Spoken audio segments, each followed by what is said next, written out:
सांसदगण, विधायकगण और मेरे पुराने मित्र, आदिवासी समाज की सेवा में जिन्होंने अपना जीवन समर्पित किया है, ऐसे भाई महेश जी और विशाल संख्या में पधारे आए दूर सुदूर से मानगढ़ धाम आए हुए मेरे प्यारे आदिवासी भाई और बहनों,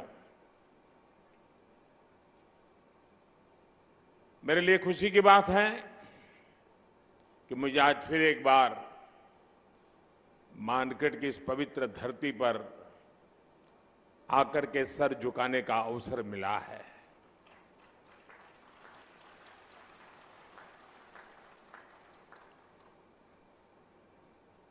मुख्यमंत्री के नाते अशोक जी और हम साथ साथ काम करते रहे और अशोक जी हमारी जो मुख्यमंत्रियों की जमात थी उसमें सबसे सीनियर थे, सबसे सीनियर मुख्यमंत्रियों में है। और अभी भी हम जो मंच पे बैठे हैं उसमें भी अशोक जी सीनियर मुख्यमंत्रियों में से एक है। तो उनका यहां आना, इस कार्यक्रम में उपस्थित रहना, साथियों, आजादी के अमृत महोत्सव में हम सभी का मानगढ़ धाम आना, ये हम सबके लिए प्रेरक है, हमारे लिए सुखद है। मानगढ़ धाम जनजातीय वीर वीरांगनाओं के तप, त्याग, तपस्या और देशभक्ति का प्रतिबिंब है। ये राजस्थान, गुजरात, मध्य प्रदेश और महाराष्ट्र के लोगों की साझी विरासत है। परसों यानी 30 अक्टूबर को गोविंद गुरु जी की पुण्यतिथि थी। मैं सभी देशवासियों की तरफ से गोविंद गुरु जी को पुनः श्रद्धांजलि अर्पित करता हूं। मैं गोविंद गुरु जी की तप तपस्या, उनके विचारों और आदर्शों को प्रणाम करता हूं। भाई और बहनों, गुजरात का मुख्यमंत्री रहते हुए मानगढ़ का जो क्षेत्र गुजरात में पड़ता है, मुझे उसकी सेवा का सौभाग्य मिला था। उसी क्षेत्र में गोविंद गुरु ने अपने जीवन के अंतिम वर्ष भी बिताए थे। उनकी ऊर्जा, उनकी शिक्षाएं आज भी इस मिट्टी में महसूस की जा रही हैं। मैं विशेष रूप से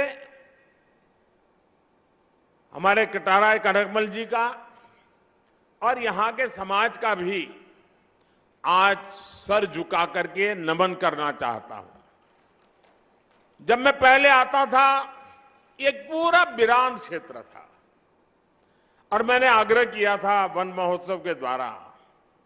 आज मुझे इतना संतोष हुआ, चारों तरफ मुझे हरियाली नजर आ रही है। आपने पूरे श्रद्धाभाव से वन विकास के लिए जो काम किया है, इस क्षेत्र को जिस प्रकार से हरा भरा बना दिया है, मैं इसके लिए यहां के सभी साथियों का हृदय से आज मैं अभिनंदन करता हूं। साथियों, उस क्षेत्र में जब विकास हुआ,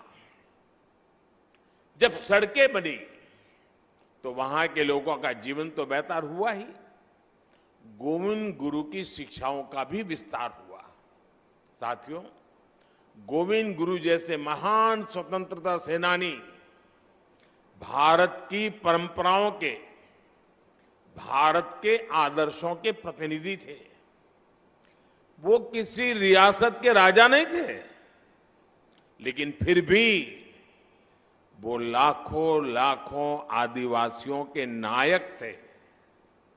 अपने जीवन में उन्होंने अपना परिवार खो दिया, लेकिन हौसला कभी नहीं खोया।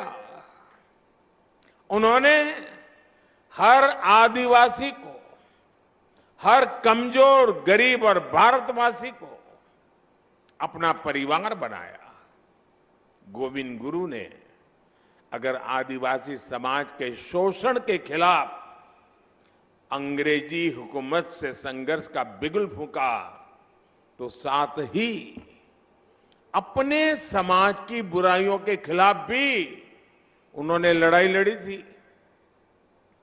वो एक समाज सुधारक भी थे, वो एक आध्यात्मिक गुरु भी थे, वो एक संत भी थे, वो एक लोक नेता भी थे। उनके जीवन में हमें साहस, शौर्य के जितने महान दर्शन होते हैं, उतना ही ऊंचा उनका दार्शनिक और बौद्धिक चिंतन भी था। गोविंद गुरु का वो चिंतन, वो बोध आज भी उनकी धुनी के रूप में मानगढ़ धाम में अखंड रूप से प्रदीप्त हो रहा है। और उनकी संप सभा, देखिए शब्द भी कितना मार्मिक है। संप सभा, समाज के हर तबके में संप भाव पैदा हो, इसलिए उन्होंने संप सभा के आदर्श आज भी एकजुटता, प्रेम और भाईचारा की प्रेरणा दे रहे हैं। उनके भगत अनुयायी आज भी भारत की आध्यात्मिकता को आगे बढ़ा रहे हैं। साथियों, 17 नवंबर 1913 को मानगढ़ में जो नरसंहार हुआ, वो अंग्रेजी हुकूमत की क्रूरता की पराकाष्ठा थी।